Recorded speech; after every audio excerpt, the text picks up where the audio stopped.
Good morning friends, welcome back to my YouTube channel the homeo hope. आज हम discuss करेंगे disease PCOD. सबसे पहले इसके बारे में समझते हैं कि पीसीओडी होता क्या है। इसकी फुल फॉर्म होती है polycystic ovarian disease. Polycystic, poly means ज़्यादा, सिस्ट छोटे छोटे। सिस्ट क्या होती है आप समझते हैं। सिस्ट होती है जैसे हम यूट्रस में बोलते हैं ना कि ये पानी वाली रसौली है, ठीक है। तो उसको भी, सिस्ट को भी पानी वाली रसौली बोलते हैं। और वो बनती कहाँ है? वो फीमेल के ओवरी रीजन में बनती है जहाँ पे एग बनता है। जब भी कोई एग बनता है ना, तो सबसे पहले वो सिस्ट फॉर्म में होता है और धीरे धीरे वो एग जो है वो मिच्योर होके एक फुली मिच्योर, जिसको हम ग्राफियन फॉलिकल बोलते हैं, उसमें कन्वर्ट होता है मेंसेस के 14-15 दिन, और 13, 14 और 15वें दिन तक, ठीक है।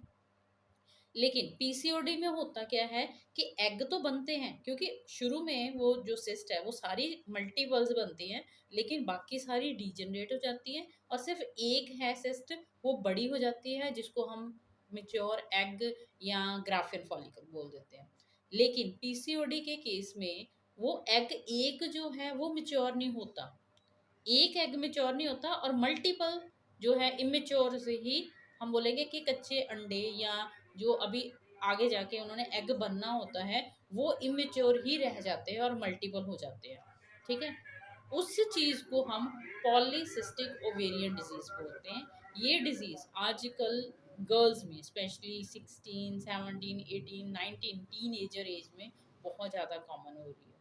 और इसके सबसे इम्पॉर्टेंट सिम्टम जो आप लोग नोट करते हो, अगर आपकी डॉटर्स हैं, आपकी फ्रेंड्स हैं, आपके सिस्टर्स हैं, उनमें नोट करते हो कि उनमें पीरियड्स की सबसे प्रॉब्लम आती है। पीरियड की प्रॉब्लम क्या आ सकती है? या तो इरेगुलर पीरियड आएंगे या आएंगे ही नहीं, that is amenorrhoea, that is the absence of menstruation.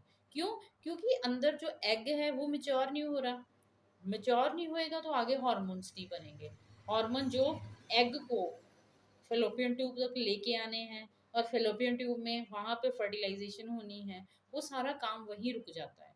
तो सबसे इम्पोर्टेंट कि एक तो पीरियड्स नहीं आने, दूसरे नंबर पे अगर वो फीमेल मैरिड है तो उसकी इनफर्टिलिटी हो जानी है। मैरिड है, अनमैरिड है मीन्स इनफर्टिलिटी का केसेस आपको दिखने हैं। कंसीव नहीं हो रहा, मैरिज को 3 साल हो गए, 4 साल हो गए, अनप्रोटेक्टेड सेक्स चल रहा है, लेकिन फिर भी कंसेप्शन नहीं हो रही है, तो हम उस पेशेंट को पीसीओडी के अंदर लेके जा सकते हैं। फर्दर इन्वेस्टिगेशंस जो हैं वो और चीज़ें भी क्लियर कर देती हैं कि पीसीओडी के बाद होता क्या है। मैंने आपके साथ अभी जो क्लिप्स शेयर की हैं, देखो इसमें एक्सरे में आपको दिख रहा है कि ये मल्टीपल सिस्ट बनी हुई हैं और मल्टीपल सिस्ट इमेच्योर एग्स हैं। अब देखते हैं इनके बारे में ट्रीटमेंट। आपने एक और सिम्टम भी इसका पीसीओडी का नोट किया होगा, दैट इज हिर्सुटिज्म बोलते हैं इसको। हिर्सुटिज्म का मतलब क्या है कि फेशियल हेयर ग्रोथ आनी शुरू हो जाती है।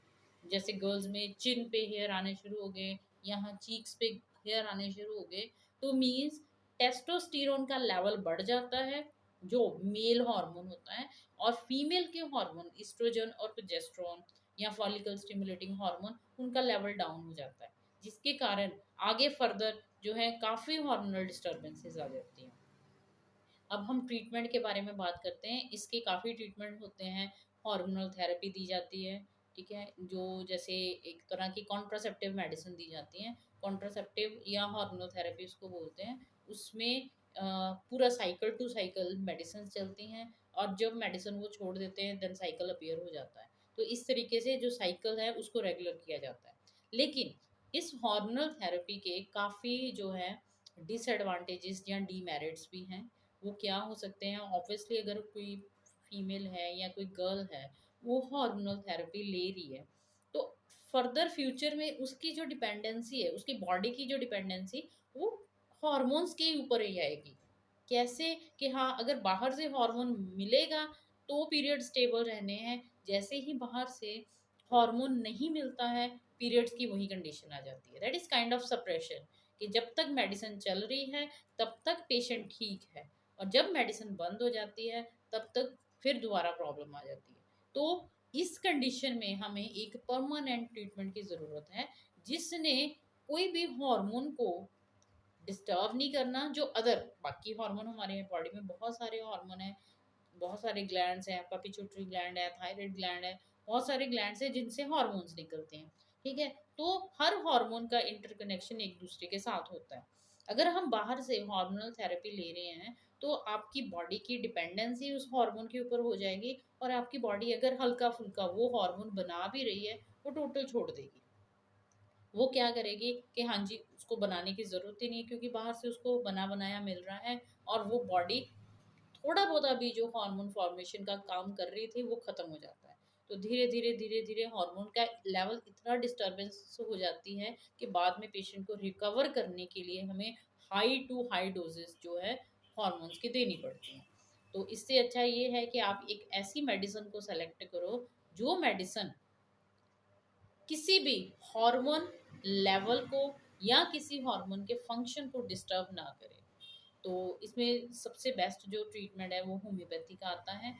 होम्योपैथी आई प्रेफर होम्योपैथी, क्योंकि होम्योपैथिक ट्रीटमेंट में उसने बिना किसी हार्मोन को डिस्टर्ब किए आपकी रिदम के साथ, आपकी बॉडी की रिदम के साथ हार्मोन को बनाना शुरू करना है। सपोज आपकी बॉडी जो है एस्ट्रोजन और प्रोजेस्टेरोन को कम बना रही है, तो उसने इस तरीके से एक्ट करना है कि आपकी बॉडी ऑटोमेटिकली एस्ट्रोजन और प्रोजेस्टेरोन को बनाना शुरू कर देगी। और धीरे धीरे जैसे जैसे एस्ट्रोजन और प्रोजेस्टेरोन का लेवल नॉर्मल आएगा या फीमेल हार्मोन्स का लेवल नॉर्मल आएगा, तो मेल हार्मोन डाउन होना शुरू हो जाएगा, जिसके कारण जो सिम्टम्स हमें पीसीओडी में दिखे थे, दैट इज फेशियल हेयर आ गए, या पीरियड्स इरेगुलर हो गए, या इनफर्टिलिटी, वो धीरे धीरे रिकवर होनी शुरू हो जाएगी।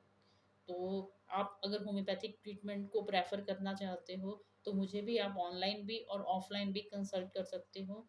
मेरा फ़ोन नंबर है 8351060949, 9872471518। आप मुझे इस पे फॉलो कर सकते हो होम्यो होप यूट्यूब चैनल पे, और मेरी क्लिनिक है the hope homeo and diet clinic. Google map पे भी आप इसको सर्च कर सकते हो। Thank you everyone and have a nice day.